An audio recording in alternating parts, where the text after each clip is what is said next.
That pedal.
Quest, where you at, Quest?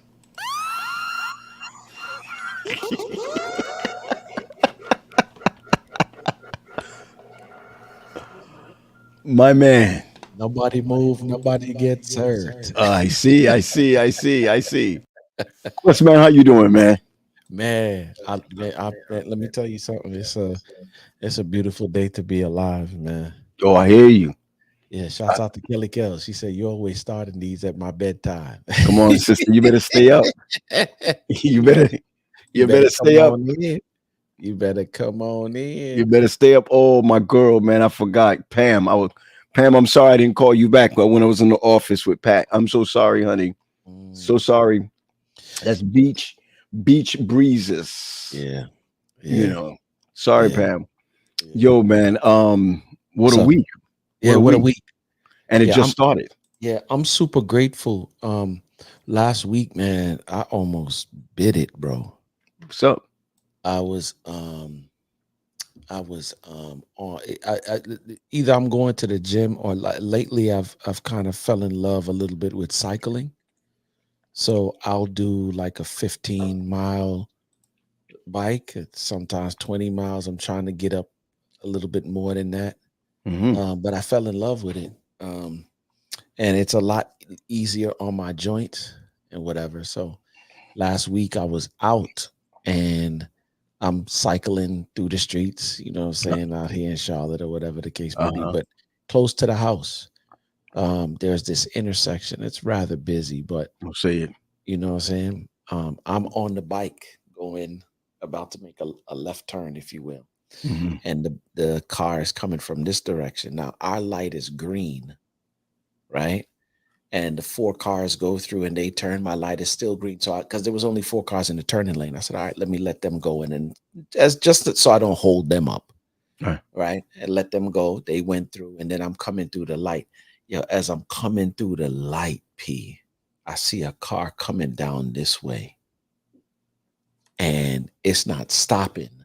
And as I go and I turn, I turn, P, like about 100 feet away, I'm looking at a Mercedes-Benz grill. The man runs the light and I'm in the intersection. And if it wasn't for the grace of God, the dude he came to me, swerved around me and went around me and kept going. Now the car wasn't going super fast. I'd say maybe about 45 miles per hour, but on a bike and not in another. If he would have touched me, it would have been a trip to the emergency room, if not worse. If not worse. So I get after I get over the anger part of it because I wanted to release a couple of words, but I didn't do it though. Can't do it. Here's what's so crazy: the dude at the light looked through his, his driver's side window. He's like, "Yo, you a miracle." It could have been another story today, bro. It could have been another story. It could have been another story. So I get to the crib. And I tell Faith, and after Faith goes on a tirade about me biking on the streets, she said, first is the motorcycle, now is this, what next? And I'm like, nah. You know what I forgot you used to ride. I still ride. I still ride. Yeah, I still ride. I don't ride like I used to, but I still ride. Yeah, listen. So Jimmy. So we can't. Don't do my man Q like that, man. You know, Pat do that to me all the time. My son said something to me today, right? He was like, "He's gonna get me upset, and he's gonna ride. He's gonna come back from Oakwood with a bike, a pedal bike." But he said it in front of my father. You know, my father can't see, right? My father's impaired, right? Yeah. My father sat up in the bed. He said, "Yo, bikes are unfinished cars." Wisdom. My man said, he said, "Yo, motorbike are unfinished, no finished mech." That's what he said, no finished mech. That sound like my people too. My cousins got me into bike ride. I'm from New York, you know what I'm saying? Early in the game. And then they made a mistake one year and took me down to Bike Week in Daytona Beach. And come on, Jimmy. That's your old. I was converted ever since. Come on, Jimmy. That's Jimmy's old. Jimmy, I went to and not Bike Week, Black Bike Week. Oh, Jesus. There's a difference. I need everybody to know that Bike Week and Black Bike Week is 2 different things. I just want you to know Jimmy saved now. You need your soul saved. You need your soul saved after Black Bike Week. Or during. What, after or during? Bro, let me tell you something. When I got, you know what I'm saying? When me and God said, yes, we rocking together. I couldn't go back down to that place, man. No. Oh, it's listen, I want to thank the good Lord that my face is now on the Freaknik videos. Praise God. They're just showing you what you can do, what I can do. You know what I'm saying? What you saying, man? He's just showing the people what he can do. So listen. I got some questions, man. That's where you learn how to lay hands. That way you learn how to lay hands. Yeah, he's just showing folk what he can do. He's not even answering. So listen, man. Potential members. I've had some conversations this week, man, that I wanted to share with you guys. Come on, man. And one of the biggest conversations that I've had was men feeling like they're not the breadwinner if they're not bringing home the highest amount of loot. Man, we on this again. You know how many conversations I had on this? Are you serious? Yeah, man, and brothers getting lost in the sauce because they feel like they're not making as much money as their wife is making. What Jimmy? What's your thoughts? Because what's your thoughts, Jimmy? For the most part, most of the women that I dated always made more money than me. I mean, literally, I was married to a nurse. Okay. Done. I know I wasn't going. She could go work. She could go do 3 12-hour shifts and make what I make in 2 weeks. So provision is not just monetary. And many times I think we get sorry. that. I'm sorry, Jimmy. Slow down, because you going real fast right now. I just need you to slow down a little bit. I'm sorry. Folk need to hear that. Provision, yeah, is more than just dishing out money. Praise God. I had a conversation with Paul. I don't know if you ever met my youngest daughter, Morgan. But no, Pat know her. Yeah, so she used to babysit Jazz and the kids from time to time. Right. So when Morgan got pregnant, she was 21. She came to me and she said, "Dad, I'm pregnant." So I talked to her to the baby daddy. Okay. Oh, you're in my seat. So I talked to the baby daddy. Of course, I talked to the baby daddy. I said, "Man, listen, you don't have to marry my daughter. I'm not forcing you to marry." Wow. Because just because y'all had a kid don't mean that y'all deserve to be together as a married couple, because it may not work. Slow down, Jimmy. Wow. Slow down. Man.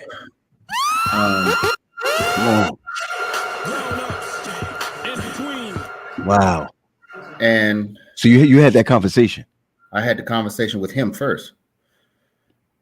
And I said, and so I was a 17-year-old teenage dad. So from my perspective, he's older than I was when I had my first. He was as old as I was when I had my second kid. Wow. Okay. At this point. Okay. So when I had my first child, of course, when I tell you my mother, I live with my mama. My mother and my grandmother didn't change one diaper, didn't give one bottle while my daughter was under 1. Not one. Yeah, they making sure. So I said, and they wanted to, but I wouldn't let them, because this is my responsibility to provide that for my child. I was a manager at KB Toy and Hobby at PG Plaza. Wow. I was glad because I had a daughter at that point. I mean, later, as she got to be 4, that she could get all the Barbie stuff that she wanted for free. That's what I was glad about. But my provision was more for my daughter at that point. It wasn't about monetary. Okay.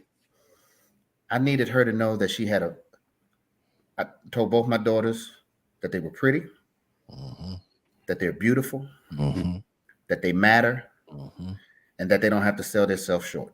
My. To no Negro. No Negro. The real one. And when we get caught up in that whole money thing, that's a whole societal thing. That somehow when we go along, where you working, how much you making, everybody trying to check each other's pockets. Okay. But are you providing security for your family?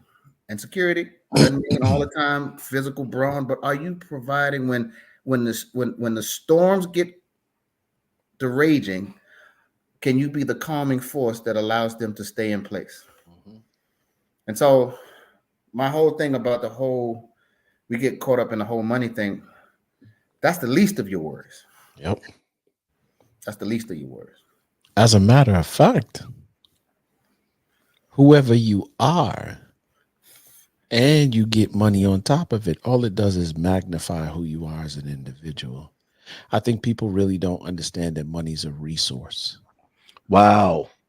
Money's a resource. It is. That's a good question. And it don't belong to you. I just want that to breathe for a moment. Okay. Yeah. Last time I checked, Getting all spiritual. I'm just saying, if we believers, right? And I know I am, it was him that gave us the power to create wealth. So in essence, it really don't belong to us, but all he's asking back is for 1/10 of it. So if I give you the power to create wealth, I'm not giving you the power to create wealth for no reason. I'm giving you the power to create wealth because you're responsible. Now, is everybody responsible? No. Some people just came into money or whatever the case may be. Right. Money legit can, if you a jerk and you got money now, oh, you 10 times a jerk now. You're just a rich jerk. That's it. That's it. Yo, Mike makes a comment here. Mike says if more people knew that being pregnant outside of marriage doesn't equal wedding bells. Yo, you know how many mistakes brothers have made and sisters have made in putting together nonsense because of a pregnancy? And then recognizing that the man got to go out and provide. But I like what, I'm kind of digging what Sade said. I hope I said your name right. Read that, Quest. She said one of the biggest issues in today's society is that we have equated provision/providing to what a man can do financially, not understanding the power of a man providing spiritual covering and guidance in a relationship. Come on, somebody. I have a couple that I was coaching today. And my man was like something with, he had an issue, and then, his breakfast was cold or whatever the case may be. And he was like, yo, I do X, Y, and Z, ... The least I could do is get, but in some other areas, there's a little bit of stonewalling. There's a little bit of, and I was just trying to get my man to understand, listen, as a husband, you have a divine, and I want to stress that word, divine responsibility to cover, to steer, to guide, to drive the family. Okay. So when faith black out, and I know a lot of men don't want to hear this because we live in this society where it's tit for tat and all of this other good stuff. But the word is very clear. Husbands, love your wives as Christ loved the church. And I'm not saying that one-sided. Yes, I know that they got to respect us. Yes, I know that. Right. But I just speaking towards the men now. If that be the case, to love her like Christ loved the church. I don't know about y'all, but when God is dealing with me, I know he got to deal with some stuff. Sure. Listen, I'm a rock-headed dude. So if it's saying that, P, imagine what he is requiring, not even requiring, commanding. Because when I hear husbands love you, that don't sound like maybe you should, or I'm suggesting that. I hear love her like I love the church. And like I love the church. So that means that when she's saying to some stuff to me that I don't necessarily like, I don't get to black out and respond to it, just even though sometimes we do. But like for real, if I'm living the way that I'm supposed to be living in obedience, sweetheart, I understand that you're angry. Right. Here comes the provision or providing. Sweetheart, I understand that you're angry. Hold my hand and help me understand what it is that I can do in order to help you get back to your center. No, but here's the thing: to be spiritually, to provide spiritually and guidance and what have you. I mean, how long does it go? Does it stretch a long way? Is it something that I know that Sade made the statement here, right? But are people really into that though? You know what I'm saying? I don't know about Jimmy, Jimmy, your experiences with people. But I know what my experiences with people, until I give them the information for the breakthrough, most people, are we talking strictly to men or the couple? Let me ask you that first. It don't matter. Either way. Okay. So let me talk to the men first. Right. We have a tendency that if we're doing X, Y, and Z, that we should get X, Y, and Z in return. And that's true because that's how relationships start. Most people look to get something from the relationship before they give something to the relationship. Well, we know biblical principle is give and it shall be given unto you. That's just a lot of times we think a tithe and offering, but that's across the board. Okay. Give. You want something. Okay. You have a bank account. What you have to do, put into the bank account before you can take money out. Got deposit. Okay. If you want a return on an investment, what you got to do first before you get the return? Invest. All right, so I got to give to the thing before I can take something away from it. And too many of us, I don't know if it's society or the way people are learning about relationships now, but we want to take from the relationship before we give to it. Servant leadership, not In positional leadership. servant leadership in a relationship, not Not not positional positional. leadership. You know, like in our church, we got a bunch of elders that like to sit on the rostrum, button jackets and unbutton jackets when they speak. Positional. Yeah, Positional. yeah, you know, Positional. yeah, You know, position. let But me tell you something. we tend to our relationships always tend to be transactional Yeah, yeah. and never transformational. Yeah, but how But do you get that out of your head? I mean, I'm not trying to be funny. How do and you get it out of your head? everything is transaction. I pay for this, you give me this. You do this, I do this. I do this, I do this. And it's understanding that you can't keep taking. You know, I think I saw a thing. I think I saw a thing that uh who is it? Shay Shay, Club Shay Shay, Shannon Club Sharp. Shay Shay. Yeah. He said, you got to learn to put boundaries on takers because takers don't know when to stop. No, sir. And you And lightweight got to put boundaries on givers too, because they don't. Go ahead, Jimmy. yeah, you got to. I don't know how you get it out your mind, P, but it just becomes a moment that you have to understand that you can't again, you can't conquer what you won't confront. Woo. Woo.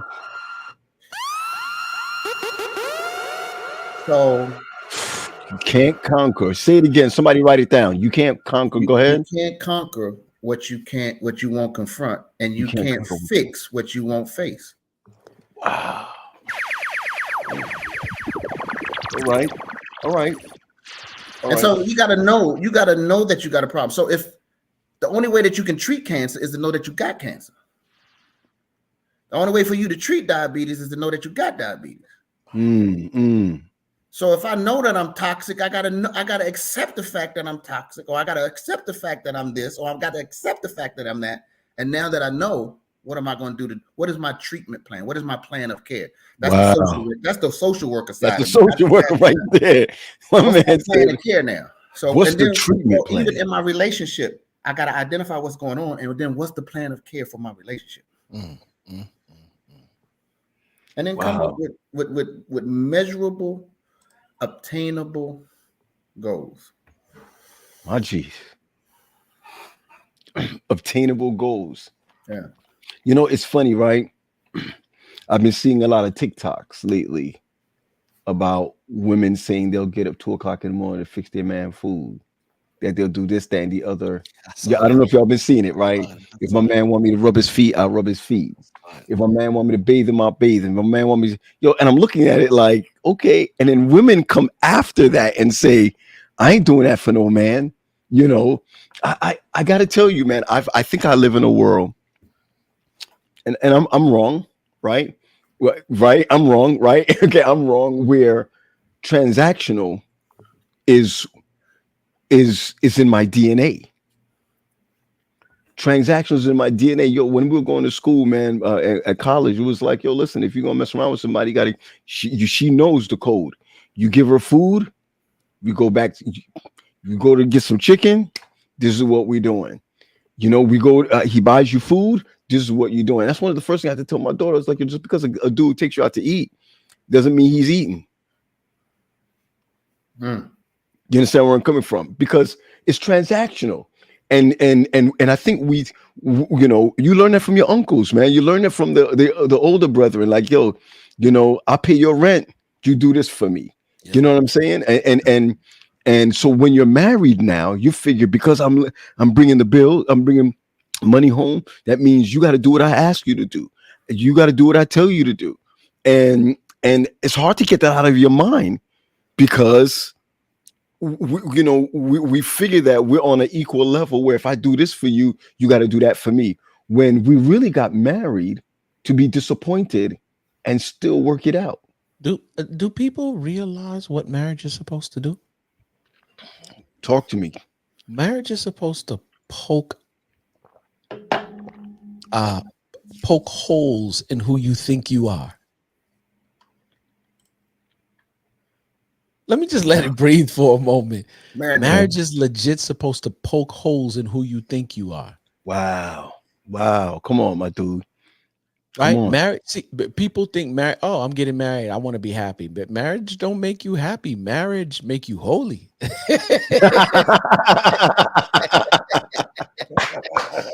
You know what I said? Yeah. Yo, Or whole, if you will. You know what I'm saying? Just so I don't sound too much like a holy roller. Marriage make you whole. WHOLE. And the byproduct of wholeness is happiness. mm, So when difficulty and challenge pops up in marriage, it's supposed to really be your check engine light that comes on and indicates that, okay, this is the area that I need to grow in. But okay. what most people do is they look at the spouse for the to blame. Like, yeah, this is happening because of you. And I Mm, think that's the problem. This is the reason why I'm such a huge advocate for premarital coaching, counseling. Get the information. yeah. Because if you are not the person that you need to be when you're entering into this relationship, you are going to end up before a judge. You're going to. Because divorce is not just a breaking of a contract.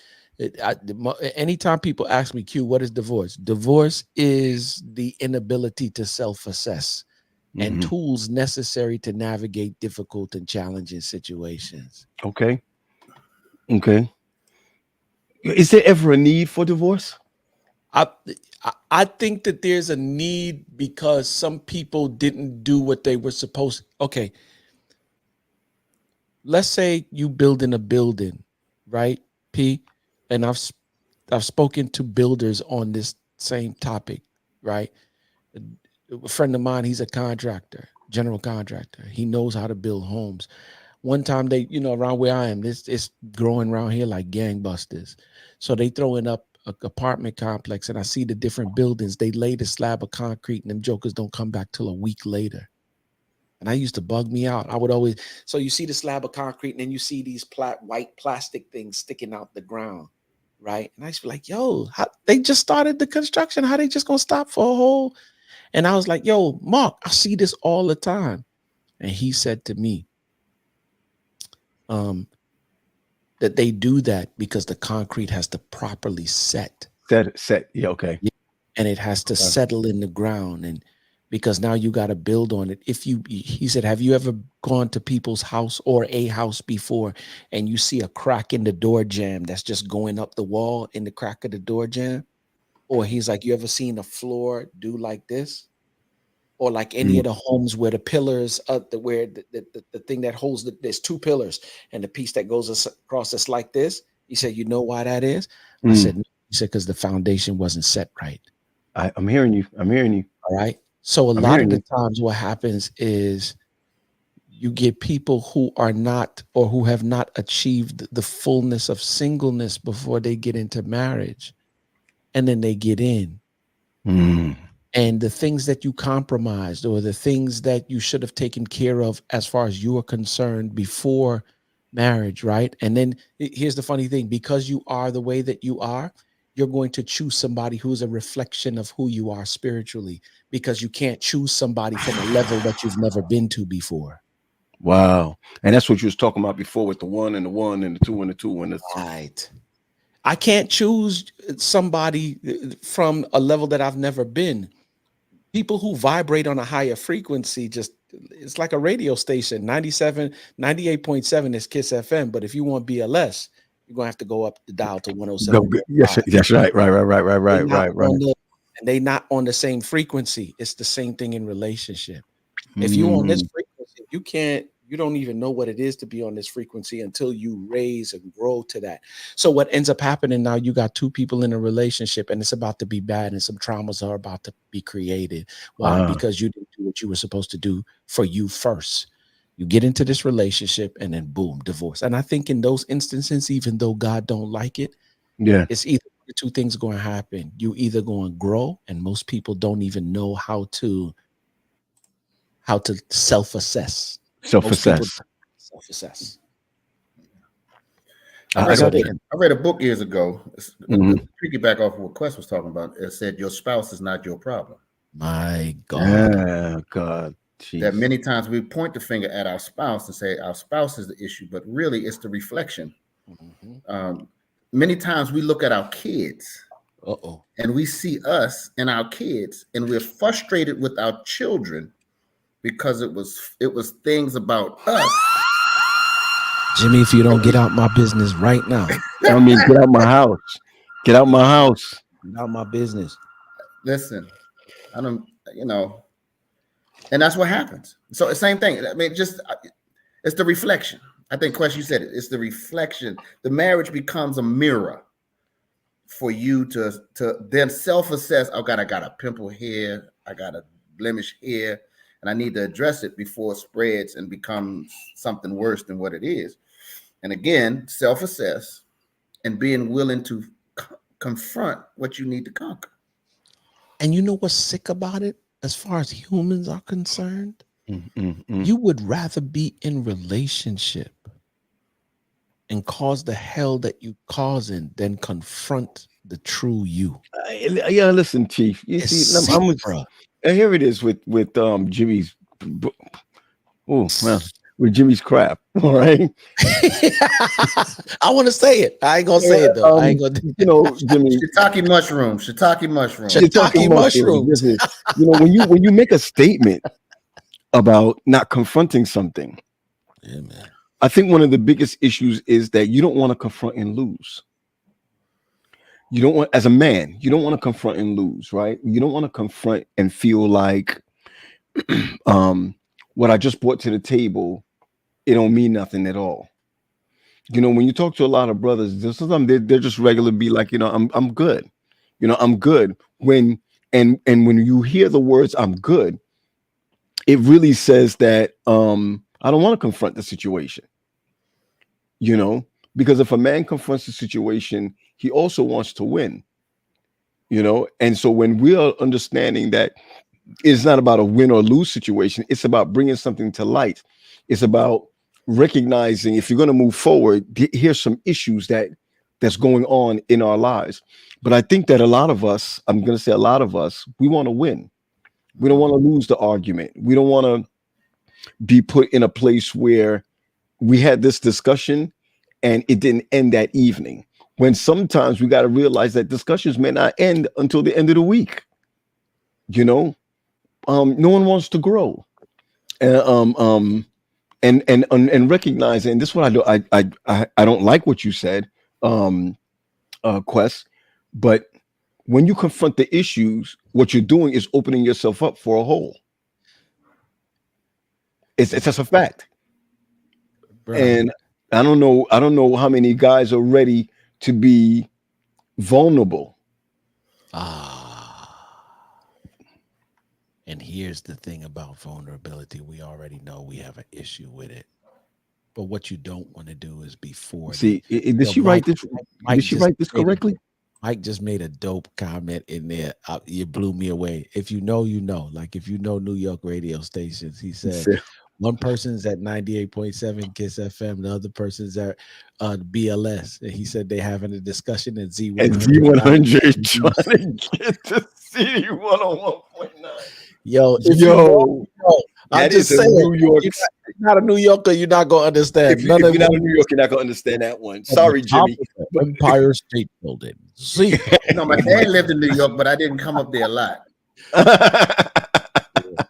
But to your point, P, like I think we really don't understand what it means to win. We think winning an argument is winning. The devil is a lie, because you can win an argument and lose in your relationship. Yeah. I don't want to win in an argument. I will gladly be wrong to win in our relationship, because it's not one person that gets to the goal. It don't count if I just win, or it don't count if you just win. It only counts when we win together. That's the only way that it counts.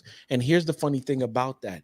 If marriage is this thing that's supposed to poke holes in who you think you are, you think everything gonna be a win? You sick if you think you do. You're right. It's sick. Because here's the funny thing about that. Early in the game, when I decided to become an entrepreneur, one of the first things that I learned was the equation to success. Mm-hmm. And the equation to success is failure plus failure plus failure plus failure. And if you want to be generous, throw in a couple of more failures, and then it equals success. Because with every failure, it's not a loss if you learn. And that's the whole thing that marriage is supposed to do. Why? It's not, if you said it's not a loss if you learn. It's not a loss if you learn. Here's why. Because the faith that I'm married to is not the faith that I married. She's changing and evolving, and so are you. And if you're not changing and evolving, then shame on you. You should be. What's the last book you read? Okay. Here's my. Can you want to say my word, or do I want to say it? For me, it wasn't even on relationships. But go ahead. Development. I'm just saying. Okay. Because you're if we're talking about relationship, okay, cool. You're dating, you becoming better, whatever the case may be. When you get to marriage, your marriage is only as strong as the least developed individual.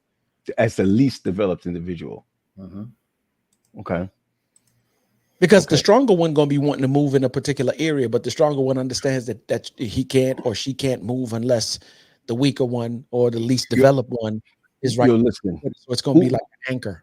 Who's this Sade Darlington?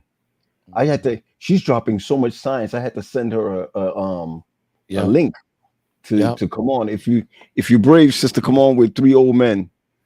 If you're brave. Talk for yourself. I'm a spring chicken. Speak for yourself. Me and Jimmy is young and vibrant. Sorry. Hey, Quest, I'm 56, man. I ain't even gonna lie. I'm 56. I'm the oldest one on the show. I'm the oldest one. When Tip was talking about vibrant thing, he was talking about me. Pause. Yo, Eric makes a comment. Say it again. I said when he was talking about vibrant thing, he was talking about me. Pause. Hey, Eric makes a comment. He says, I think many go into marriage looking for a companionship and not knowing it's a partnership. No doubt. Well, I was just talking to somebody today, and I asked her the question. I said, yo, listen, like, would you get married again? She said, if I get married again, it's for partnership. And sometimes you try to understand, well, what do you mean by partnership? What do you mean by partnership? And the person went as far as to say that I'm not even thinking about religion right now. Right. You know, we've got to be good partners. And, you know, and sometimes, man, and I'm going to tell you, I've never heard of this in the church before about partnership, because no one is teaching how to be a great partner, when in the garden, that was the first thing that God made concerning a woman. He made him an equal partner. And I don't know why we don't see it that way, or why we're not raised that way to recognize that marriage is a partnership. Because if it's just companionship, I could be cool with Quest, I could be cool with you, Jimmy. We could drive down and hang out for a long time, or this, that, and the other. Yo, no matter how long we hang out, we're going to disagree. We're going to disagree. But if we're in business together, we're also going to disagree. But the partnership is more important. And I think that, man, if we look at it, how to develop partnership, there go that stinking word again. You know, I'm going to get me one of them beeper things, man. You know, I'm going to get one of them. It's development. You know what's funny, P?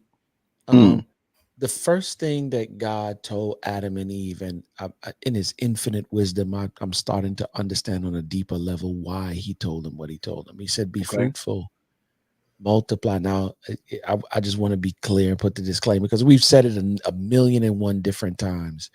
When we say be fruitful, I'm not talking about babies. That's fruit of the womb. That's fruit of the womb.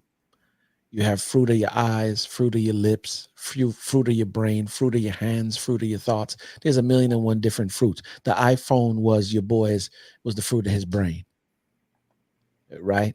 You look at the Mac, and you know the Mac is fruit of his brain. You know what I'm saying? Gotcha. Craftsman. Jesus built chairs. He was a carpenter. When he built a piece of furniture, it was the fruit of his hands. You know what I'm saying? Like, for real, it's different fruits. But he told them, be fruitful, multiply, subdue the earth, and have dominion. And when I hear them, I don't know about nobody else, but the thing that comes to my mind is build something.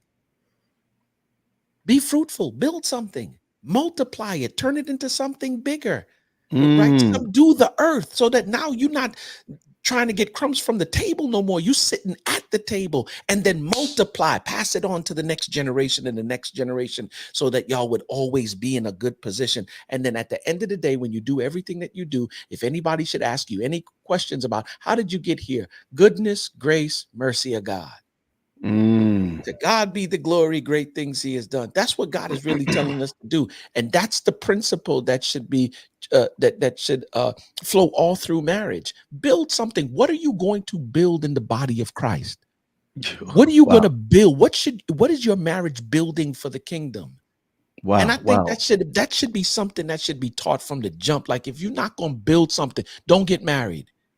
Wow. When your parts get hot, go sit in an ice bath or something. Go cool yes, yourself. Yes, sir. When your parts get hot, go when your parts get hot, go sit in a cold bath. This is what I'm learning.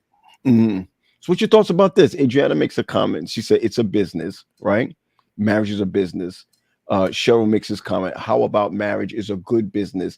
Everything is cheaper when you're married. I mean, I'm just, I'm not holding on to all of that. I'm just sharing some of these thoughts. I'm agreeing with her. It is a business, but it's not only a business. You know what I'm saying? It's right. a number of different things. Right. That's not the number one. That's not the number one thing. Hey, listen, we have a rose among the thorns. You know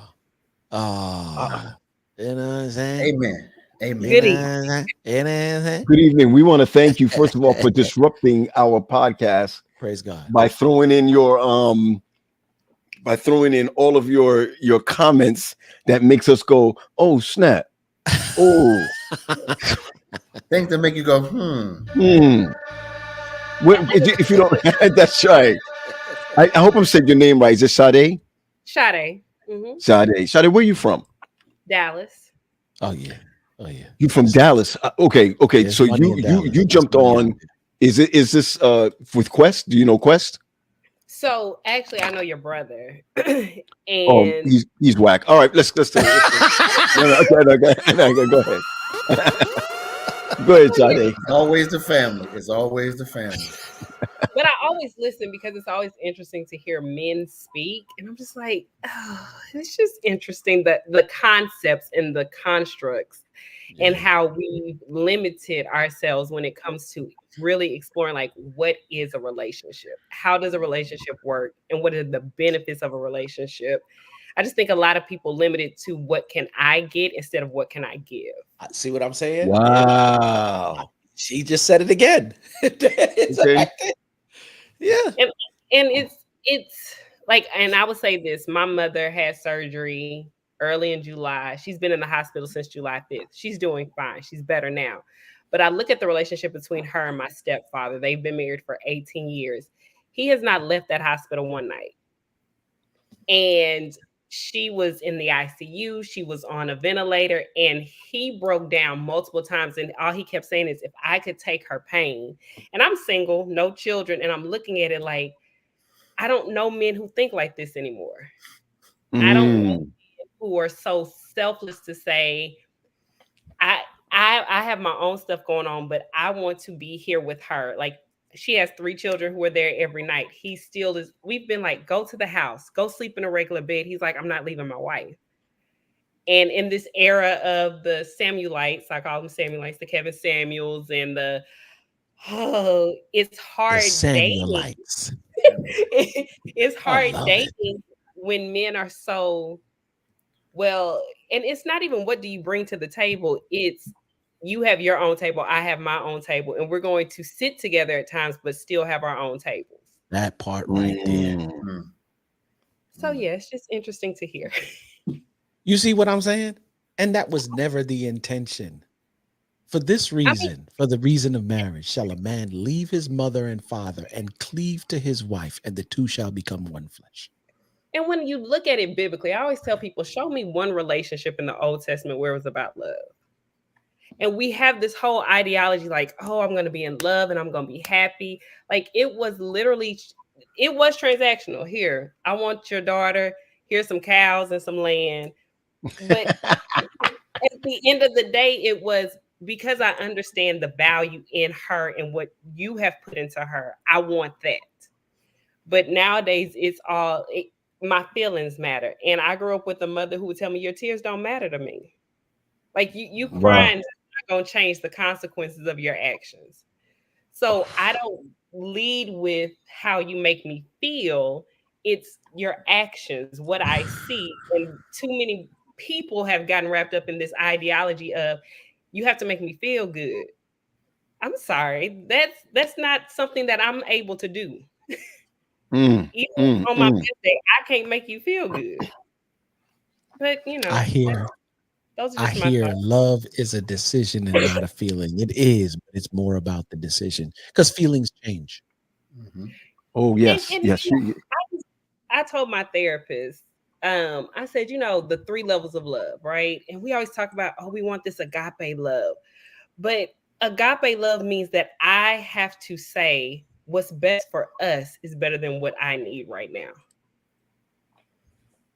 And too Wow. many people focus on, we're in a relationship, but my happiness matters more than your whatever you got going on. So if my happiness is going to be affected by what you have going on, well, you figure yourself out, and I'm going to be over here figuring myself out.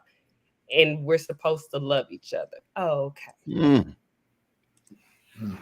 Mm. That part. No, where's she? What? Let's not have her come back on. Nah, this is good. This is This is excellent. good. This is good stuff right here. When you say the decision, that it's a decision and not just a feeling, that's crazy. Somebody says, "Sis, you dropping gems." Oh Here, my goodness. here's the reason why, right? Oh, here we That I go say again. that. That's why this is a men's show, bro. You know what I mean? Look at all these women now. Now, mercy God, you're saying it. So this is the reason why I'm saying it, P, is that it's a decision. Mhm. Um, you remember your high school yearbook and the chick that you was just in love with? Yep, you wrote on there, yours forever, Yeah. right? Yeah. 2 Very years later, disappointing later on, but go yeah, ahead. yeah. 2 years later, you don't even remember what they look like after graduation. Why? Because feelings change. Mhm. 20 years later, you go to the high school reunion and you like, thank you, Jesus. Right? Wow. Why? Because feelings Feelings change. change. All right. Right? When you are in relationship, and I'm not saying that they're not important, I'm just telling you that they change. If I love you, I don't necessarily have to like you in this particular place and space right now because of whatever difficulty or challenge we go through. But Mhm. because I love you, I'm not going to go out of my way to hurt you, right? To do anything wrong to you. As a matter of fact, I don't like you right now, but I'm still going to support you and do the things that I would normally do for you as if I do like you right now. Now, I'm going to get back to liking you later on, but feelings one day are up here, another day they're down here, another day they're in between, and in wherever they are, sometimes they're longer in some areas, shorter in some other places and spaces, but love does not change because I've made the decision to love you. It's a decision. So you I'm made the always blown decision. away by 1 Corinthians 13 when you get down to verse 11 and it says, when I was a child, I spake as a child, understood as a child, and thought as a child. And when I became a man, I put away childish things. And I realized I was perplexed all the time. Why would it talk about all these love things and all of this stuff here? And then it just seems like it just takes a 90-degree turn and turns away from love just to talk about growth. And I realized that in order for you to love the way that 1 Corinthians 13 is talking, you got to be grown. You got to be And what? grown. Grown. And Grown. not grown like a grown man, grown woman, and not just grown in body or age or stature, grown in your thinking. Because look what the text says. It says, when I was a child, I spake as a child, understood as a child, thought as a child. And then when I became a man, or woman, I put away childish things. Spake, think, understand. And the truth of the matter is that some of us are adults, but still speaking, thinking, and understanding like a child. Mhm. No wonder your relationship is jacked up. But I think another thing that happens, and again, so I've never been married, praise Jesus. But Well, praise Jesus. Well, are you he's, planning? Wait, let me say this. hold on. Are you planning on? I mean, hold on a second. Singleness is not my Are- gift. No. Singleness is not my gift. okay, that's all I But want to know. That's good enough. Good enough. Go ahead. That's good enough. but when I think about the person that at one point I was infatuated with, like, oh my gosh, and I look at him now, I look at who I am and I say, you know what? I don't think I could have accepted how he's grown. And a lot of times when we marry a person at one point, that is the person we want you to be forever. You Or when see? we date somebody, that is the person we want you to be forever. And giving a person permission to change and evolve means that I have to kill the vision of you that I had for myself, which means now I have to change and evolve because I have to support whatever you're going through. So a lot of times we get into this fixation of, well, you're not the same person I married 20 years ago. That's a good thing. But if you're stuck on who you were, and I look at how my mother is with me. I'm 38. Who she was with me at 18 is a total, she's my best friend now. When I was leaving for Oakwood, she told me, don't ask me nothing. Whatever I say goes. Your feelings don't matter. Now it's like, so how are you feeling today? How are you? Like, relationships evolve, and you have to give people space to say, you know what? I was like this 3 years ago or even 2 days ago, but I don't feel that way today. So what does that mean for you? Okay. All right. Pause there for a second, Sade. And it's good to see you, Ali. Good to see you. Somebody just posted and said that Ali is taking Hallelujah. over. Ali is taking over for me. But I want to be clear. I got a question for you. Also got a question for Jimmy. My question to you, Ali, is how different, and you complete the fifth. How different are you now than you were 10 years ago in your relationship, in your Yikes. marriage? Same thing. I'm gonna ask the same thing with you, Jimmy, based on what Sade, the next to the last host, just said. So, so I am not different. Okay. At my core, I'm not different. Now, what I've had to do over the last 10 years is make a series of adjustments Mercy. in order to ensure that Okay. every season that I walk and stage that I walk into my marriage, that I'm at my best. Yeah. Wow. But at my core, I haven't changed. And I think Wow. often, I talk to guys about this all the time. Many of the guys that I run with who are single are very apprehensive about getting married because they feel like they have to change at their core. Mhm. And you will not have to change at your core. You will have to make some adjustments, though. Yep. So here's a very easy way to illustrate that, right? If we're all on a basketball team and Quest is the point guard, and the coach goes to Quest and is like, hey, bro, I've been watching how you play against left-handed opponents, and you need to switch your pivot. You need to switch how you pivot against left-handed opponents, because what that is going to do is make you a much more effective defensive player. Let's go. Mm. Here's the one thing that he did not say to Quest. He did not say he's no longer a point guard. I love Okay. it. Okay. At his Okay. core, he's not going to change. He will have to make an adjustment if he wants to become defensive player of the year, though. Mhm. So I'm the same dude that you roomed with at Andrews. 1,000%. Got you. Got you. I have had to make a myriad of adjustments Yep. in Okay. order to be the husband that I am right now. Jimmy, before I go to you for a second, right? I'm gonna go back to you, Quest. Quest, earlier you made a comment, right? That Faith, who you're with now, was not the same Faith before. Now, I love Oliver's statement. I mean, I'm telling you, I love Oliver's statement because maybe I see myself in that, and maybe I see that there's some things at my core that I probably not just need to adjust. Me, I'm talking about me, but probably you need to change, right?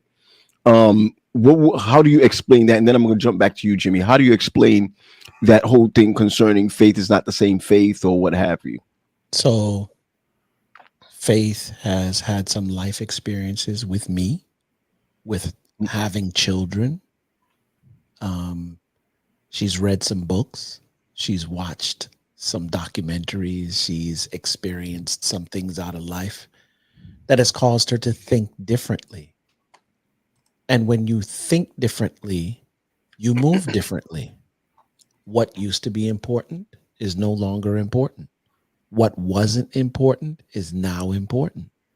There's an evolving process taking place. So as she evolves and she grows as an individual, she's growing. Okay. And like some things are rough during the growth process for me, but others I'm like, yo, she is growing as an individual.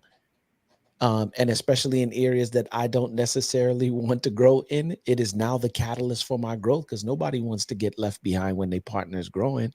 True. So when you hear me say the person that I'm married to is not the person that I married, that's what I mean. She's changing as an individual.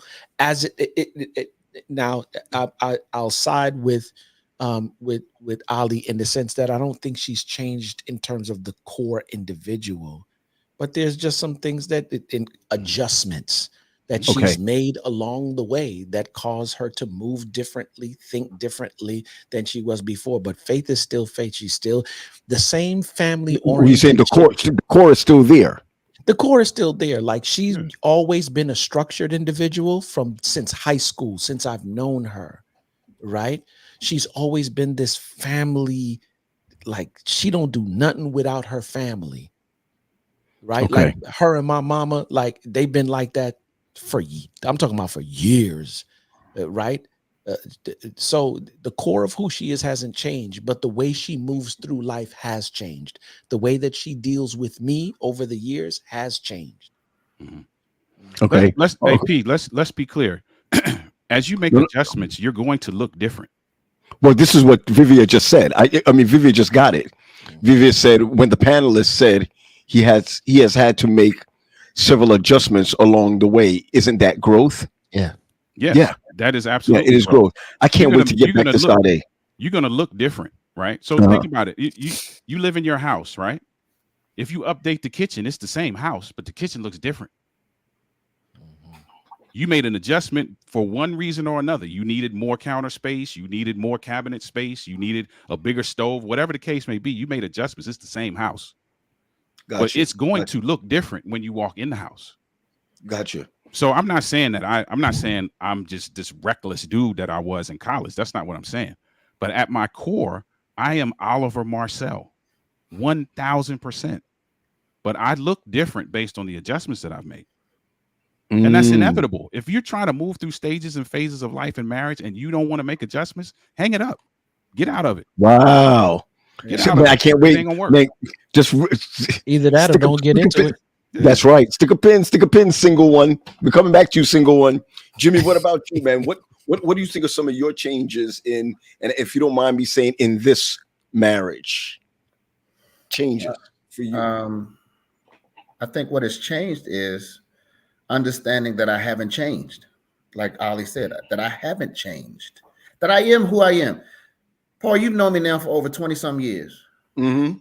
The core of who I am, the happy-go-lucky, I'm the guy that brings lightheartedness to everything. That's who I am. That's just who I am. But now, as I've gotten older, I'm not as, my personality, my temperament is sanguine. I'm not as sanguine as I used to be. So I'm not as loosey-goosey, fly by the seat of my pants. I now structure myself, have a goal, put things in front of me, and set to go towards it, and being willing to and open to confront my stuff. I never wanted to confront my stuff. I blamed it on everybody else. So now I'm learning, and I've grown to that point that I can learn to identify, self-assess, as Quest said, develop, as Quest said, to read. I've been reading and studying and listening. Reading books like Man Laws by some guy named Oliver Marcel. Some guy named Oliver Marcel. Some guy named Oliver Marcel. Some guy. But appreciate you. That's how I've changed over the series of my relationships. Is that again, I've made. My father used to tell me, "You don't change, you progress." So he says, "You're going to be Jimmy, but you're going to progress. They're going to be things, and you look, as I think you said it. You all said it, we look different, and we should look different. The Tide box is still Tide, but it's a different container. I got you. You know, Sade, I like what you said, right? Because you know, and this is why I love this. I don't even call it a show, right? These unscripted conversations. I love the way you said from a 38-year-old single point of view that I know that things are going to change. That the person I married is probably going to be somebody different later on, or this, that, and the other. And I think, oh boy, okay, all right, Oliver, all right. I guess that's your wife, right? She just had to. Yeah. Yes, sir. That's my fine man. Hey, Anytime Ollie, you got to jump off, Ollie. Anytime, hold me down. Baby dedication next year? any. Can I do the baby dedication next year? Listen, no, we're not gonna do that. Saturday night on the Saturday night show, we was talking about initiation. So if you just see me disappear, Yes, yeah. I we understand. can- I understand. So, Sade, I like what you said, because from your point of view, you know, we do recognize that, as Quest said, you're not the same. You know, you're not the same. I think that a lot of women who are looking to get married to a good man have to realize that there's good, bad, and ugly in marriage. I'm going to ask you, since you don't have the gift of singleness, what are the two? No, I'm gonna make it more difficult. What are the three attributes that you are looking for in a person that you would like to marry? Who? Three. Don't give me Three. one and be like, that's it. I need three. And Three. anyone else who's online right now, and you're listening right now, you could write out your three also. But go ahead. Drop them in the chat. Drop it in the chat. Your three also. And thank you for so many of you who are on. Thank you. If you want to continue to share it, please continue to share it on the different platforms. Go ahead. My first one is someone that can cover me. As someone who's done life by themselves, you have to pray for yourself. You have to fast for yourself. And again, seeing my parents right now, my mother's Miss MVP. She's been in a hospital bed since July 5th, but I see my father's covering. Right. I see how when she's in pain, he goes into prayer. I see how if she's struggling with something, I'm going into prayer. To have someone that you see a need in me that I may not even see myself, or be able to identify, and you intercede on my behalf. That covering is top tier. Something else, I need for him to be strong in my weakness. I know my weak areas. Like these, there are a couple of areas in life where Sade has no sense of, hey, this is how this needs to go. But I need to be able to trust you with those areas. Yeah. I need to be able to say, hey, these are my areas of weakness. These have been my areas of weakness. No, I'm not trying to make myself stronger in those areas. It is what it is. But your guidance in those areas will help us be better. And then lastly, I need someone that when times get hard, you don't abandon me. Right? A lot of times men will say we're not emotional. You're very emotional. Most men just haven't learned how to cry. I've had to tell some of my male friends, they'll be like, well, I'm not emotional. Sir, you punched a hole in the wall because the Cowboys lost. That's emotion. Wow. But it's because I'm trying to talk to you about feelings or my thoughts that scares you. And now you want to go run and say, well, I'm logical and I don't think that way.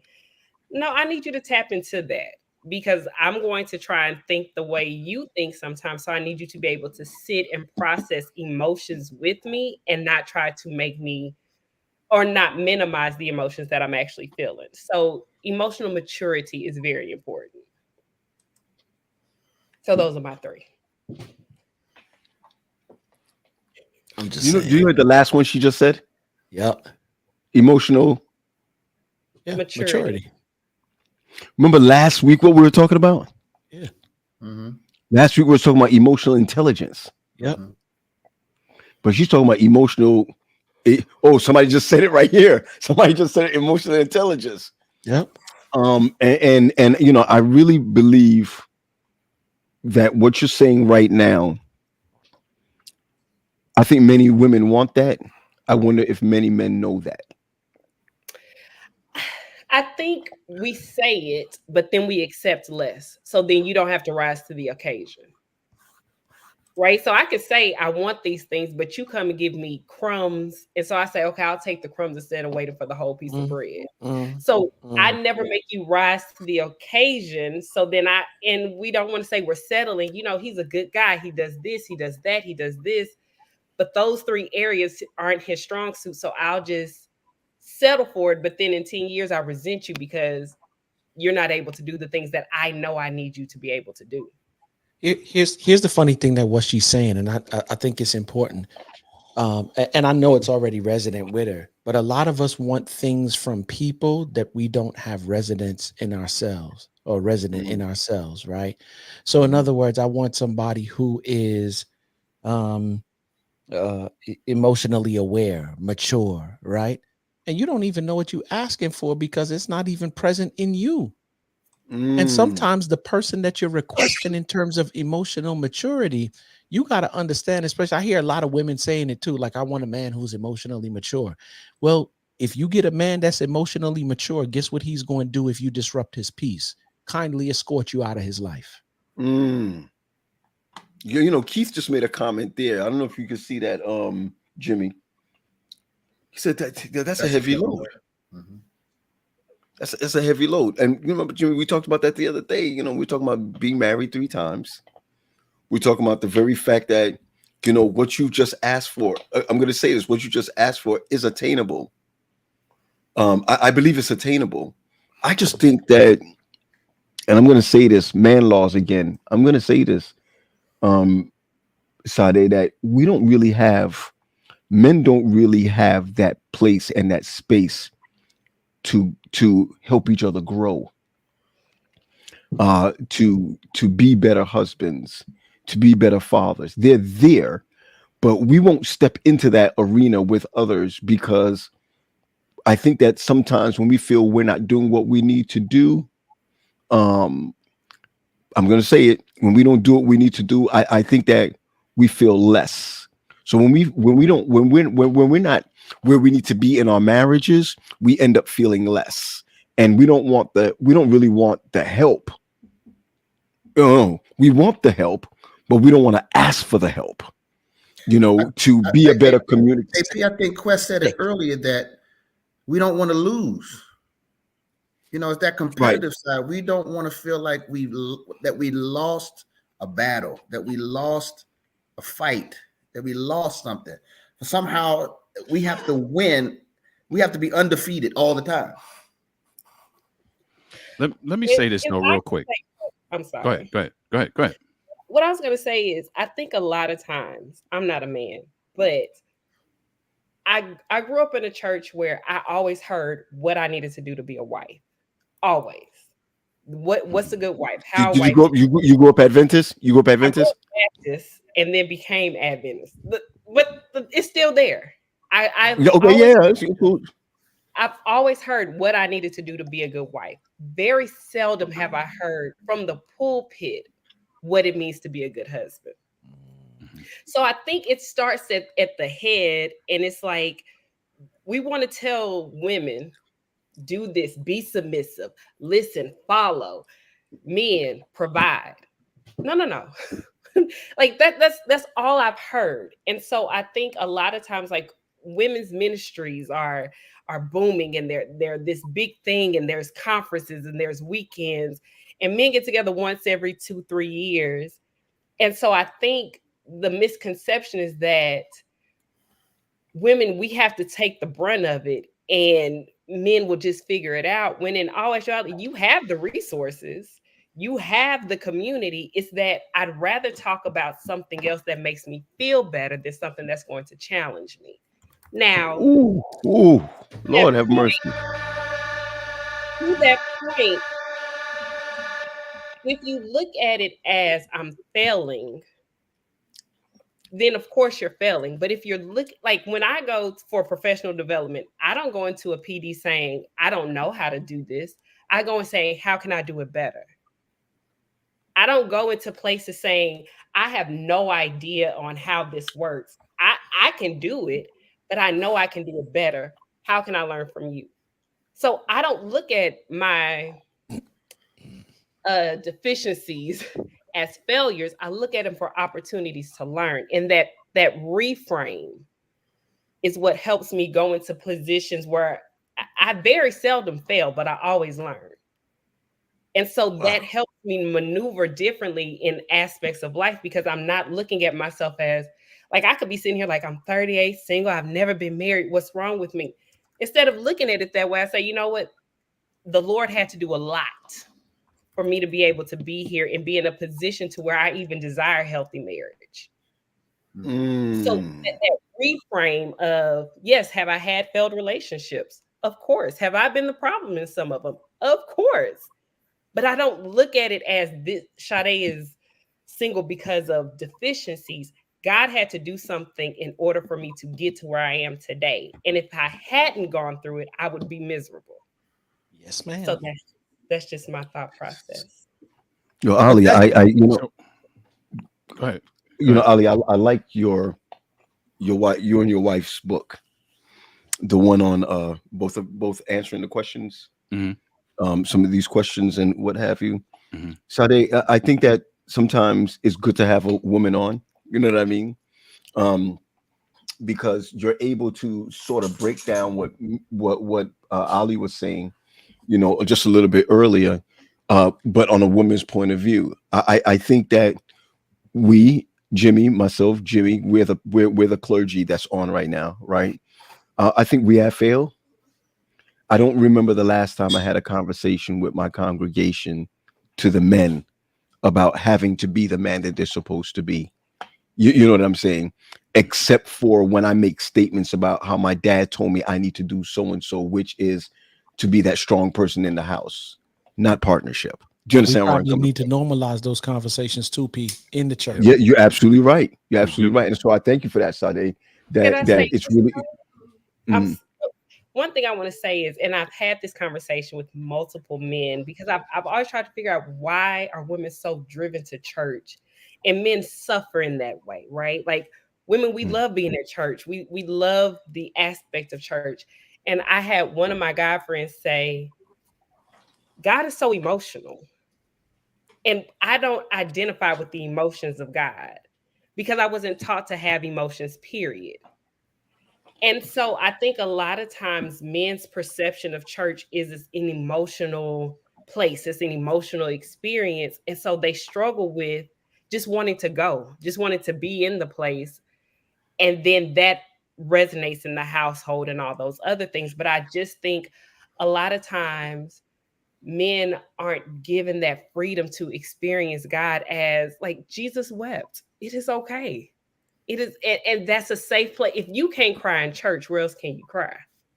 Wow. So I just think that experience, especially in the Black church, Black Southern church, even so, has limited the experience of men fully being able to even receive from the pulpit, this is how you should be as a man. Well, did you hear that? Did you hear that, Jimmy? She said, as a Southern churches, Southern men, and me, Oliver, and Quest would say as a West Indian, which means, the boat really messed all of us up as men, because wherever you dropped us off, we don't want to cry, we don't want to share, we don't want to. I'm gonna tell you this right now: we don't want to help. We don't want help. But yet we want perfection in marriage, right? And and that alludes to what Sade was saying. So the reason why, and I'm glad I did not speak before you did, because you said exactly what I was going to say. The problem is that it has been very lopsided the way this has been taught.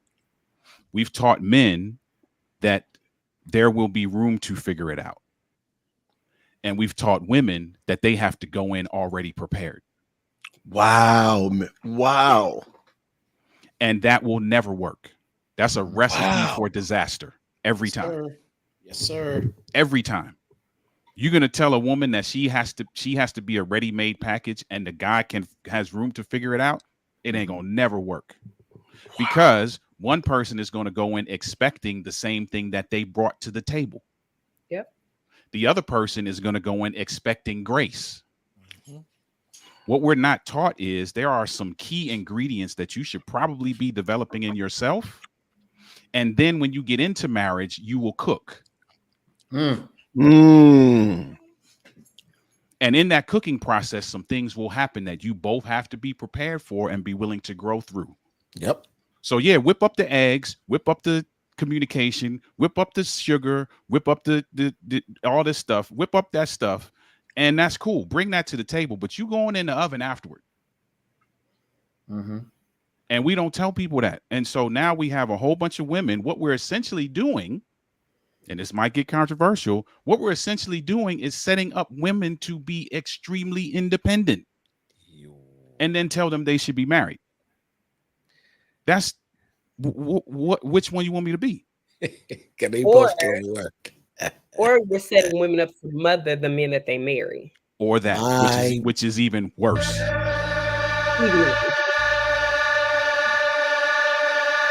Which is even worse. Mm-hmm. And so to speak to what you're saying, Paul, there has to be more conversations where we walk men through the self-development thing. Quest talks about it all the time. We got to walk men through this piece where, hey, listen, there are some things that you have to begin doing in and for yourself, regardless of whether a woman is going to be involved or not, because that's just going to make you a great guy. We don't have those conversations. We don't. I hate these unscripted conversations. We're gonna need to have some kind of script up here, boy. Because I mean, did slavery really jack us up? Did you know when you? Of course it did. I mean, man, we're put in a place where we can't even be what God wants us to be for our women. I mean, we won't even fight. We won't even fight for that. We just accept what I'm sorry, Sade. What you just said, Ali, was very big. My expectation going into marriage is what my grandmother taught my mother and her daughters, that if you want to keep a man, this is what you need to do in the kitchen. Mm-hmm. This is what you need to do. No one ever asked us what we wanted, right? But it was so lopsided that even the women were perpetuating the same thing for other women. And so when we hear our grandmothers and the women in the church telling, like I could remember as a kid, right, hearing a girl sass a guy, like, who are you talking to or whatever, and a woman from the church would say, "You'll never get a man like that." Are you understand where I'm coming from? Mm-hmm. Which means what she was saying is that you're not allowed to speak your mind. Or you understand where I'm coming from? And we have this color purple mentality where you do what I say. Like she's one of the children. And there we go when we started again, Jimmy. Partnership. That's what we started with. Are we looking for companionship or are we looking for partnership? And I'm going to tell you, I always tell y'all, this is my therapy. This is my therapy. That maybe the mistakes that I have made in marriage is, listen, family, is that I expected this present. I expected that. And going into it, that's all that I want. And when I don't get that, then my expectations are messed up. When my expectations for being married has nothing to do with what I want like a spoiled brat. It has to do with serving, to be the leader. That's it. Mm-hmm. It has to do with serving, to be a leader. It's not about what I want. It's like a pastor going to a church that says, I deserve a big giant church with all the elders, with all the deacons, with all the so and so, but I don't want that little church because I got to work. Stay out of my district. It's this dance that we do call give and take, right? And it starts off mutual, but eventually it should get to a place where it moves from commitment to covenant, where you don't got to do nothing for me. you know what I'm saying, per se, in order for me to do for you, right? It gets to that place. Like I was listening to you talk about your father a while ago. It ain't nothing that's going on with your mom. Your father operates in covenant. I don't care what your mama is doing. If I see she needs something, I go into prayer. If she's sick or crazy, like I go into prayer. She could have just cussed me out. It's my wife. I don't care. I'm going into prayer. It's covenant, but it don't get to that place overnight. Servant leadership. And I think that's the thing. I decided to take these vows for better or for worse, for richer or for poor, in sickness and in health, till death do us part. No, let what God has put together, let no man, including the two of us in the marriage, put asunder.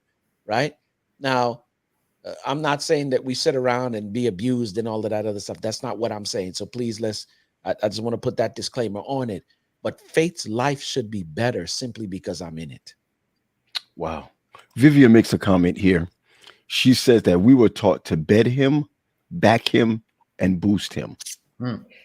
So you brought up a point about slavery and if it ruined us. When you look at the Black man's role in slavery, he was never in the home. The only time the Black man was in the home was to make more slaves. And that mindset of, I'm going to be here and there's always something I can get better. There's some, and I'm not saying all men have this, all Black men have this perception, but when you expect perfection from day one, if it's not perfect, what I've heard from others is from women is this, I have to perform or I know he'll go get it somewhere else. So if I'm performing, I'm not being myself. I'm cooking for you, even though I don't want to. I may lay down with you, even though I don't want to. And at some point, I'm going to get tired of it. And so we have this mindset of, the things I've heard about what I need to do in order to be married, I'm like, well, what does he have to do? And he just has to show up. And I should be elated that he shows up, is what I've been told. And this isn't now, this is forever. You should be happy that you were chosen, that you were picked, or that you were found. And it's like, but he finds favor. I don't. And it's this mindset that if anybody believes they're the prize, you've already messed up the relationship. I'm not the prize. You're not the prize. We are two people coming together from two worlds trying to create our own. And that's not going to be a pretty situation. But if your expectations of me are perfection, then I have to learn to perform to please you.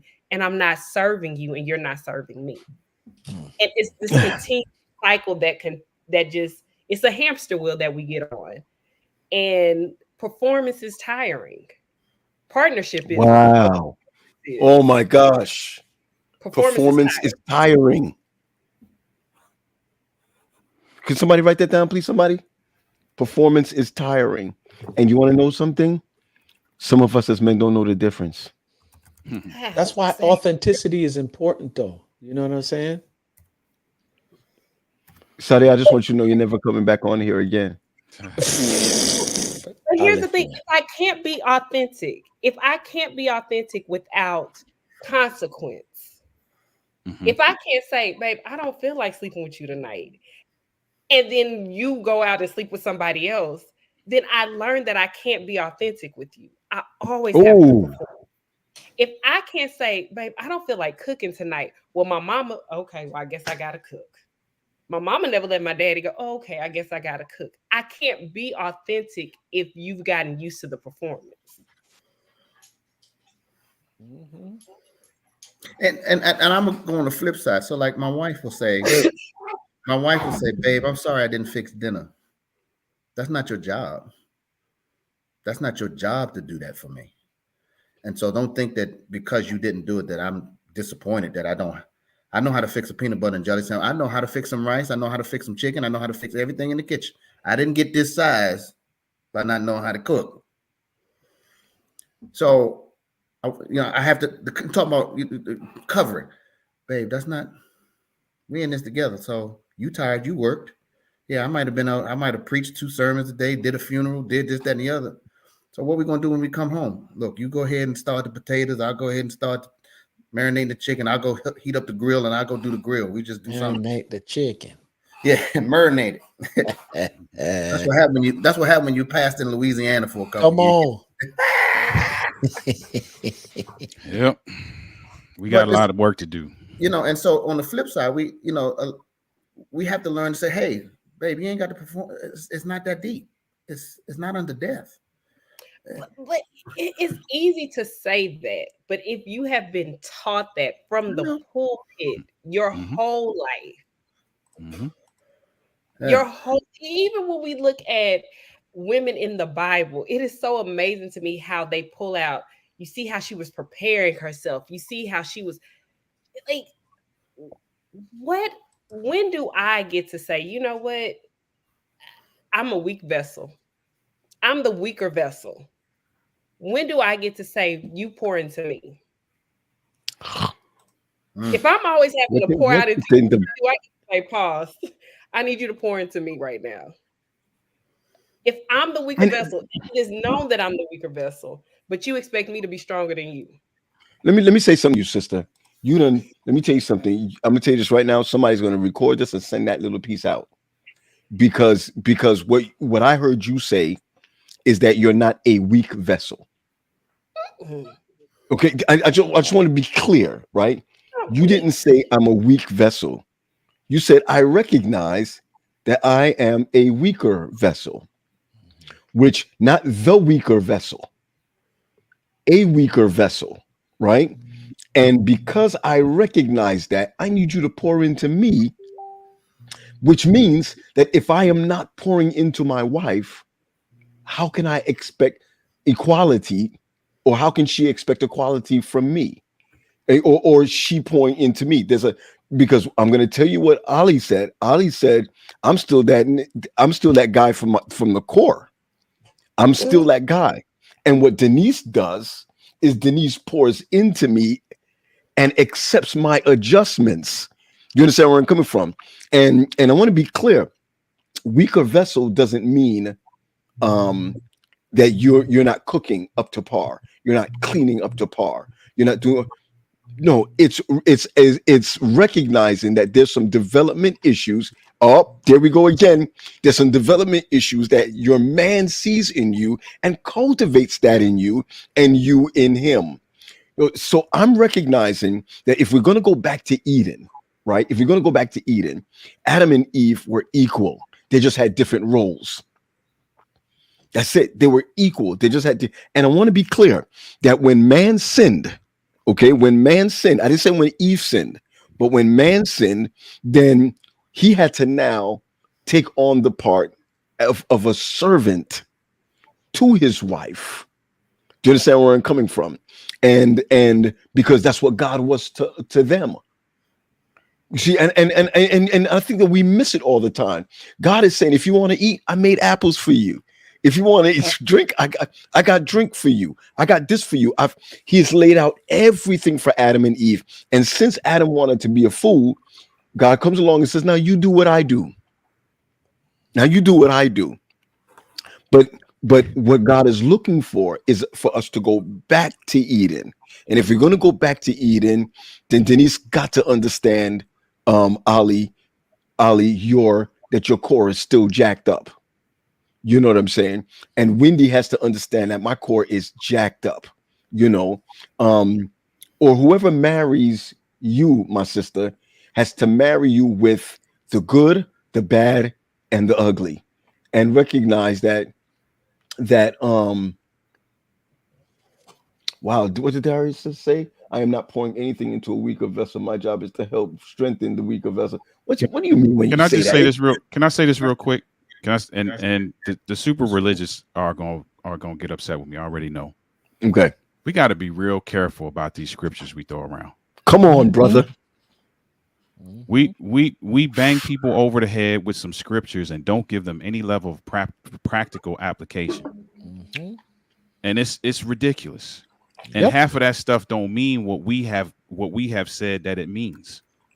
And that's why we got a whole bunch of people who can quote scriptures and their marriage is trash. What's the point? What's the point of you being able to quote scripture and your marriage is trash? And you come in every week you come in talking about I'm blessed and highly favored, knowing that you was just beating up each other upside the head while you was coming into the parking lot. But Ollie, Like, that's the we reason gotta- why I say it's sick. It's sick, bro. Yeah, it's crazy. It's crazy. There are some things, yes, there are some core values that you will get from scripture. Now, what I'm not saying to the religious, super religious, is that you should throw the Bible out of the window. What I'm saying is, if you give me a scripture and you beat me over the head with a scripture and you do not give me a way to practically walk that out in a way that not necessarily promotes equality, but promotes teamwork, Come on. then Come don't on. tell me nothing in the Bible. Dre Lyons makes the comment. I hope I said your name right. That's Andre. Teamwork. That's Heather's husband, Andre. From Atlanta, from Georgia? Yep. Oh, get out of here. Yep. Teamwork makes the dream work. No doubt. And that's what it's about. Yo, let me tell you something, man. My son pissed me off today, right? I was so mad. Listen to me. I was so mad. I called my wife. And that's one of the times where I felt like she's the only one that's going to understand when I say this. Because I went back to my parents' house and I was giving it to them about how I was feeling about something that he said. And my parents were like, oh, he's just a boy. He's just a so-so. But when I went back, when I called her and I said to her, blah, blah, blah, she's on the phone like, you know what I'm saying? And we're, That's right. And I felt like she understood me and I understood her, right? That feeling that I had when I came in the house, because I was talking to her on the phone, I came in the house and I just sat down because the kids were out, right? They were out. They leave tomorrow. They were out. I sat down in the chair and she sat down. We just did like this. Yo, Chief, we're at 1. So if we could be at 1 in recognizing what's the word called again? Something negative or a challenge, right? Well, can't we be at 1 in pleasantries? Of course we can. And what have you? And I'm really believing. I'm sorry about this, Ade, but I gotta say this, right? And to every other woman that's listening, I wish I could trust dudes other than Pat and Gary. I wish and Ali, I know I can trust you because we got some history. Okay, good. Right. And I know Pat trusts Jimmy. You know what I'm saying? Because that's how I met you, Jimmy, and what have you. But I gotta go as far as to say this. I don't know if I could sit down with a bunch of dudes and talk about how I'm feeling without some Negro going back and talking about, well, the pastor is not, and the pastor is this, and the pastor is that. Man, I'd rather sit down and drink with a friend than I went to high school with, because they don't care about what I do for a living. That's what I'm saying, Jimmy. One of the hardest things to do as clergy, and you said it too, Quest, is to really be able to talk about some of your mess. I told you, I don't envy you as a pastor, bro, because like for real, people look at you and think like, yo, you're not a human being like the rest of us. Like, yo, I'm sorry, that ninja's a human just like me. He move and he just know a little word that he can give to you in terms of a word for you to, to carry out a service. But he think, breathe, and move just like a lot of us. You understand? Yeah. The thing that shaped my spiritual life was having a pastor as a friend, and a genuine friend. He was single and he was pastoring, and we talked every day just as friends. And I was like, oh, you struggle with that? Did you just slip up and curse? Like, you're human. And that helped me to have grace. That helped me to understand, like, at the end of the day, this is a man, a full-blooded man who has a calling. Yes, but the calling doesn't always negate who he is at his core. He's human. Okay. So think about this. Let's forget about me, right? Because Paul just got a little into his feelings. Listen to all of y'all, right? Because remember, y'all don't understand. This is therapy for me. All right, this is therapy. When we get on here, every time we finish and everybody's gone and it's just me and Quest after, I say, yo, Quest, man, I just got some therapy just now. He's like, hey, okay, brother. I'm going to tell you this. as much as I may feel like that, how many more guys feel like that in their homes? A How lot of many? them do. I mean, I'm talking about in their homes. I'm not talking about for their jobs. I'm talking about for their homes. I know Like dudes who have to pull up in front of their crib or pull up in their driveway and spend about 30 to 45 minutes getting themselves together before they go inside the house because they don't have the freedom to be vulnerable. They don't have a safe place to go to. Like I know dudes like that as I speak right now. wow, Yeah. wow. Hey, Jimmy, what about this book you talking about? So that book was written by a pastor who wrote the book, said My Feet Need Washing Too. And in it, he Wow. gives a series of stories. He gives a series of stories like it was a member that was irate because he didn't go see their daughter or their child that was in the hospital Crazy. sick and was Okay. about to die, not realizing that the pastor's son was in the same predicament on the other side of town. And he was trying to take care of his own son. But they were ready to tell him he needed to get out and all that other kind of stuff. And so what many times just in leadership, and I'm not even going to just put it on pastor, many times in leadership, we put these leaders on pedestals and we don't allow them the space to be human and to be regular. And so it is difficult. As friendly as I am, I only have a few pastoral friends that I could call, Paul, Pat, and a few others that I could call and say, look, man, I'm going through something. But what man can? What man can? I'm gonna call it. I'm gonna call it right now, right, Ali? And I'm not talking about me, right? Because me and you don't talk the way we used to talk back in the day, like just vomiting stuff out. Mhm. Just name me one person that you feel you can vomit everything out to.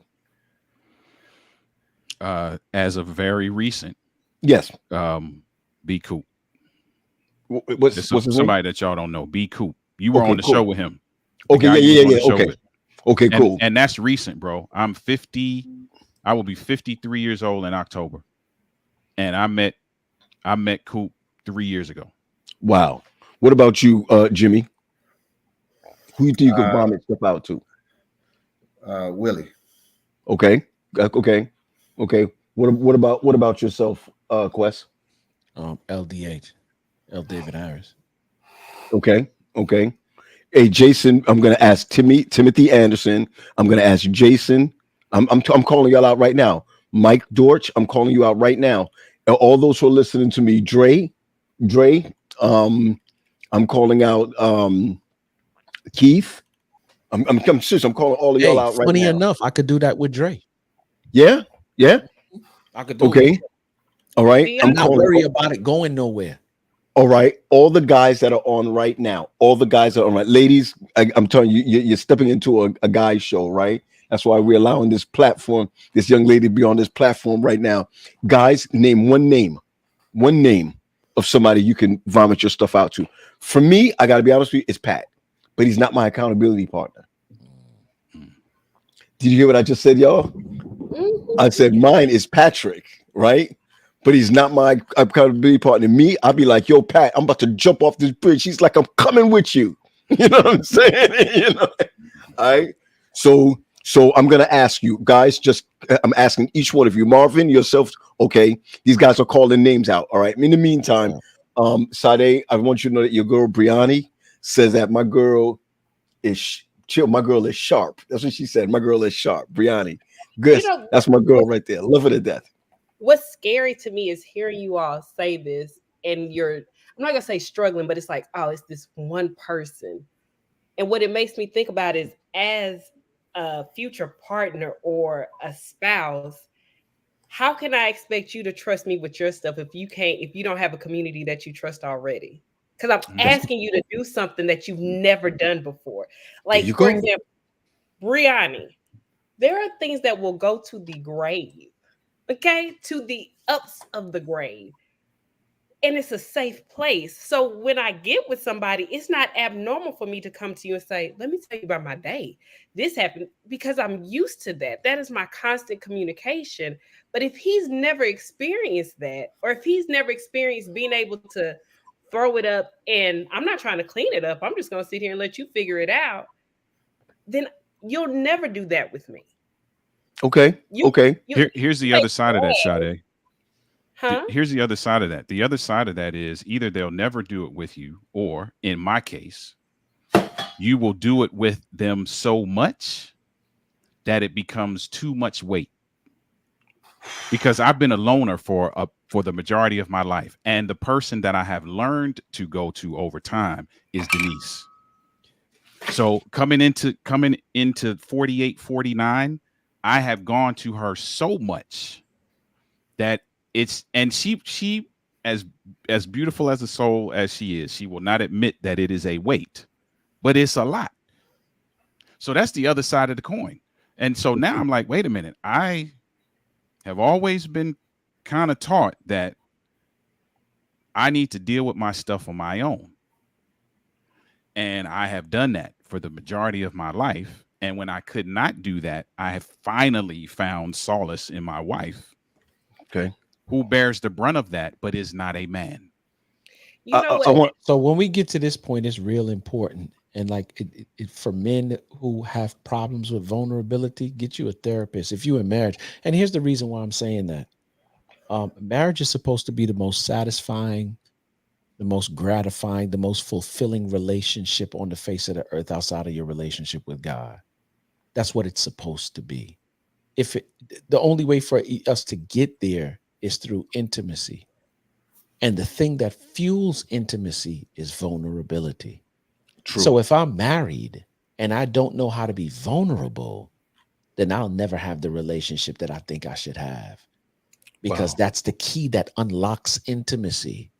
And that's the thing that takes you to this place of experiencing the most satisfying relationship on the face of the earth.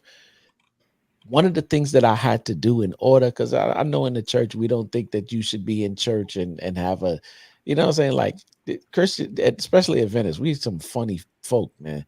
Like you can have Jesus and a therapist. Like you need a therapist.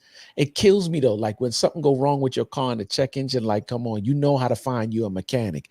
If the plumber ain't right in the home, you know how to find you a plumber. Like you know how to find an IT dude if your computer not working right. Why is it when stuff not working cognitively, you won't go and see a therapist? Because we were also taught that seeing a therapist says we're crazy. So we'll stay here and remain sick and I fight. hear you. And I hear you, understand what I'm man. saying? It's sick, bro. I It's hear sick. you. I hear You you, know, man. It I is. hear you. if y'all I hear remember you. me saying the guy that I was infatuated with, that I thought I was going to marry, he tried to come back, right? A few years back, and I told him, I said, you know what? After therapy, because trust, I see mine every Monday.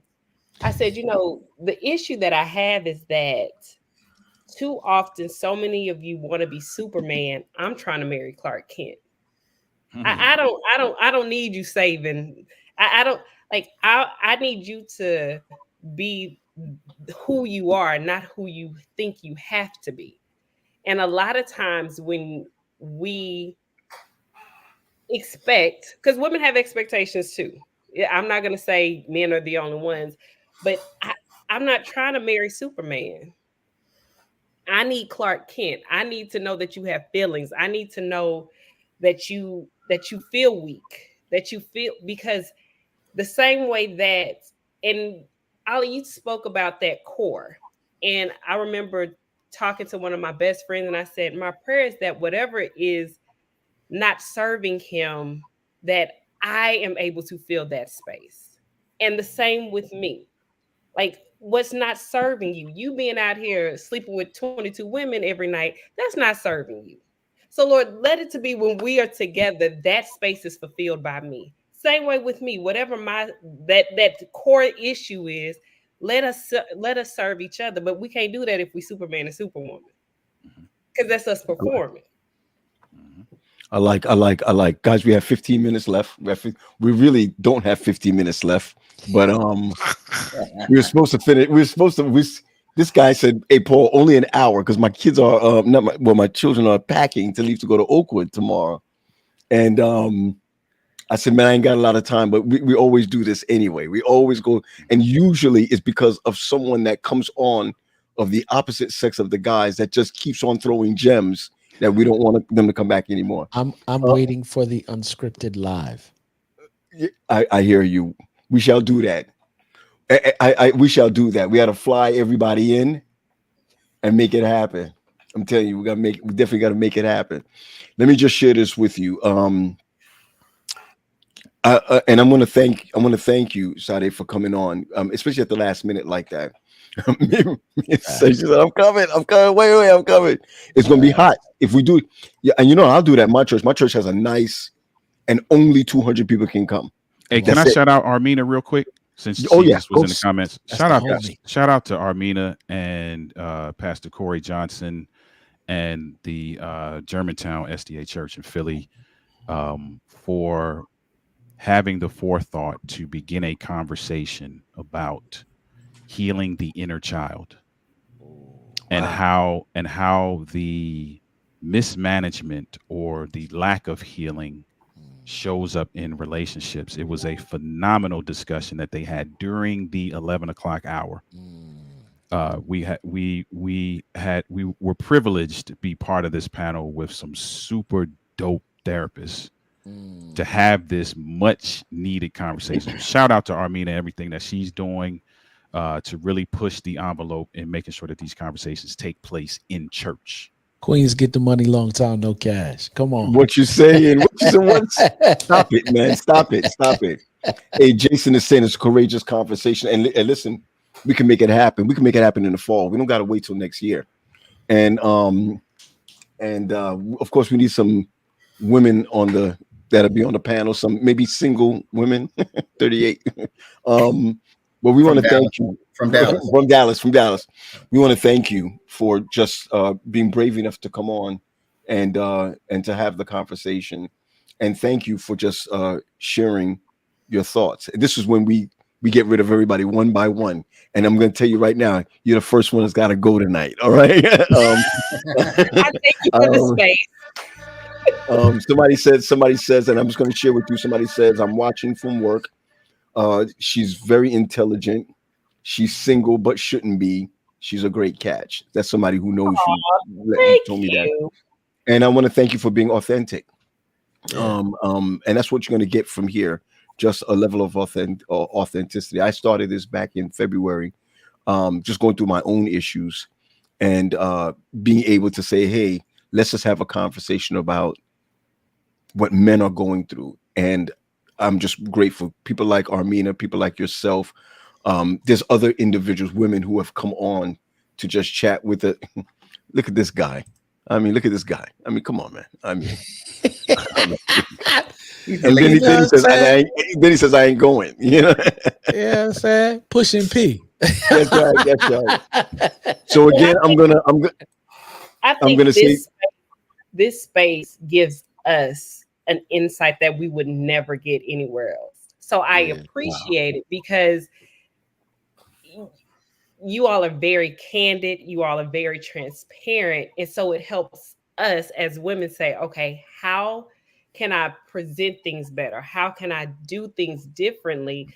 Not to get what I want, but to be that support, to be that listening ear, or to even just say, I'm just here. So it is very insightful to hear from you're spiritual, you're real, but at the end of the day, you are men who are comfortable saying, I don't have it all the way together, and this is why. So that's very impactful.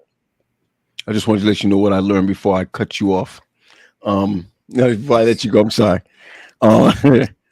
Ali, I've got to recognize I'm the same at my core, but have I made the adjustments? I appreciate that. I'm telling you the things that I've learned tonight, but have I made the adjustments? Am I willing? Here's another one. Am I willing in my marriage to look at what's weaker and help develop her? I've learned that from you, Sade, straight off the bat. And I think, for me, what I've gotten from you tonight, Jimmy, was, hey, are you ready to be vulnerable? Vulnerable enough to, as you said, if you can't fix it, if you don't face it. And you can't conquer it if you won't confront it. You conquer it if you won't confront it. God. And I just want to say to you guys, thank you. Thank you for making the contributions for so many others out there because the truth of the matter is we don't want to be the same and stay the same. We want to change, and we definitely want to change. So I'm going to just say goodbye, Sade. We hope to see you again real soon, especially in the live, right? You jump on here again, I'll send you the link. Don't put me talking about. I'll send you the link. I'll be in the comments next week. Oh, no doubt. I'll look for you in the chat. You guys, y'all have a great night. You too. Hey man, she was awesome, man. She was really awesome, man. She brought the pain early. She brought the pain early. And Ali, you know I hate when you come on. You know, you always giving us that 1-2, but you know we need it. We need it. We all need it, and we're all learning. We're all growing, and I want to thank you for helping us to make the adjustments because our core is still the same. Thanks, Ali. We'll chat. Always a pleasure. Peace. Yo, real quick before you take Jimmy out of here. Yeah. This thing, P, I'm telling you, especially about what Ali talked about a while ago with Armin and them, you know, doing these are things that we need, like for real. The things that we're doing as far as our church services are concerned now are antiquated. Mm-hmm. Yeah.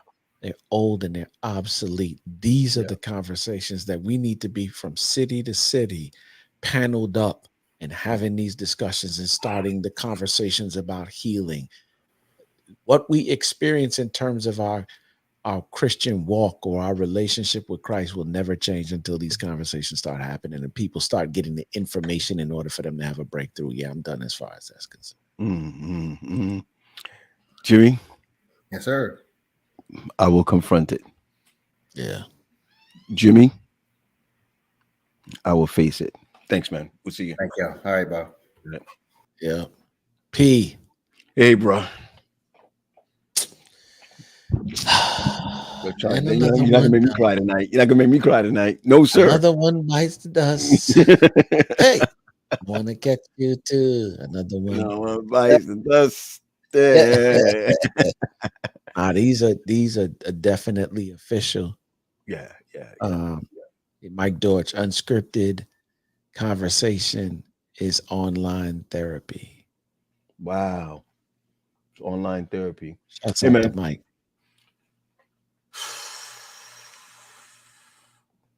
I want to thank everybody for joining us on Unscripted Conversations. My daughter's been late. My daughter's been sitting right here. And go handle. You know what I'm saying? So bless up, man. We'll chat.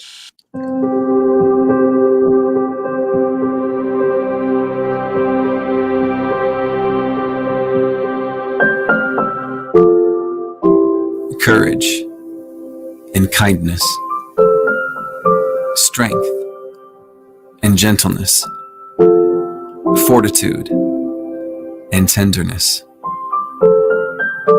a father, a leader and a lifelong teacher, a comforter and a patient listener, a hero and a world changer, a gift from God above. Being a father is a high and holy calling. It is not only a blessing, but also a stewardship. Fatherhood is a precious opportunity and a divine responsibility, because it is one of the many ways that God watches over all of us. A father is a protector and a provider, a hard worker and a family man, a role model and a faithful friend. And so from all of us to all of you, thank you to the fathers.